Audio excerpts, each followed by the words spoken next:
Alice swam and swam in the pond until she encountered a small mouse. Lonely Alice struck up a conversation with the little mouse, but after just a few sentences, she mentioned cats and dogs, which angered the mouse. In the end, they both climbed onto the shore. The assembly of creatures on the bank was indeed peculiar: wet birds, animals huddled together, and others, all soaking wet, lay down awkwardly. The crucial issue was how to get themselves dry. And they deliberated on this for a while. After a few minutes, Alice had already familiarized herself with them, as if they were old acquaintances. You see, Alice had been debating with a parrot for quite some time, and the parrot, annoyed, kept saying, "I'm older than you, so I definitely know more." However, Alice disagreed since she had no idea about the parrot's age, and the parrot refused to disclose it.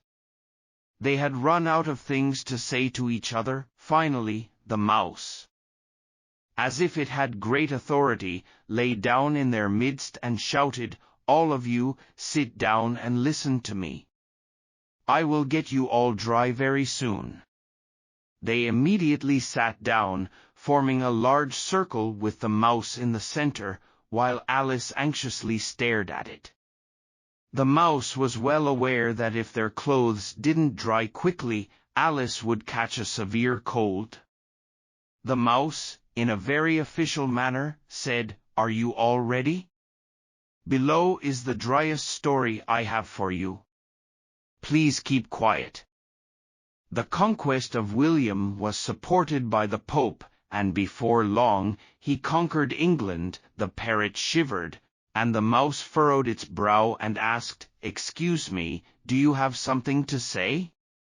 The parrot quickly responded, "I have nothing to say." The mouse said, "I thought you had something to say. I'll continue." Counts Adam and Mork proclaimed their support for William in these two places, and even the patriotic Archbishop of Canterbury, Stigand, found it feasible. The duck asked. "Found what?" The mouse somewhat impatiently replied, "Found this."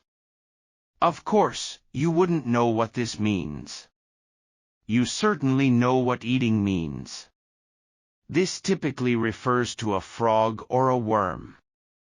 The question now is, what did the Archbishop find?" The duck continued to quack incessantly, while the mouse paid no attention and hurriedly continued. "It was found that it was feasible for Edgar and Alfred to personally welcome William and crown him.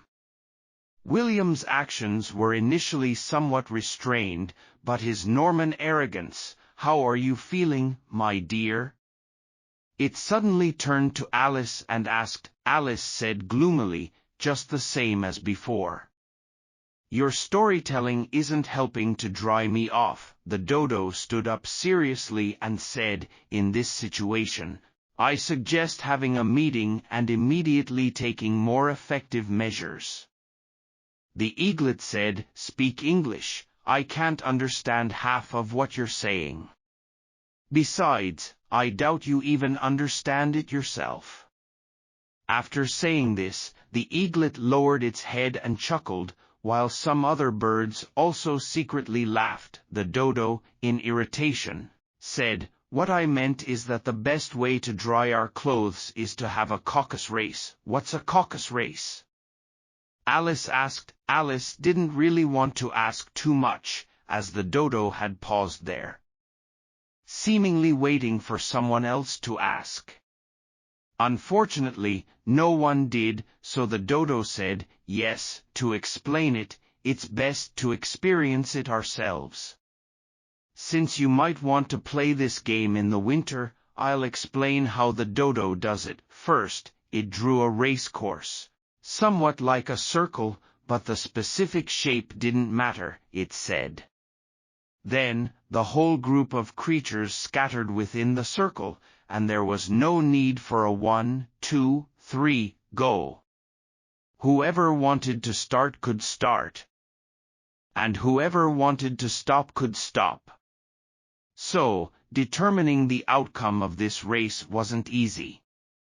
They ran for about half an hour, and their clothes were mostly dry. Suddenly, the dodo shouted, "The race is over!" Upon hearing this, they all rushed over, panting, and asked incessantly, "Who won? Who won?"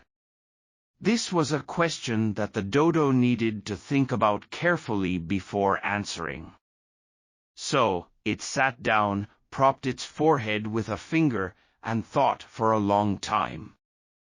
Just like the posture of Shakespeare in pictures. During this time, everyone waited quietly. Finally, the dodo said, "Everyone won, and everyone gets a prize. Who's giving out the prizes?" They all asked in unison. "Of course, it's her," the dodo said, pointing a finger at Alice. So, this whole group immediately crowded around Alice, shouting, "Prize! Prize!" Alice didn't know what to do. She reluctantly reached into her pocket and took out a piece of candy. Luckily not soaked by the salty water. She then gave it to everyone.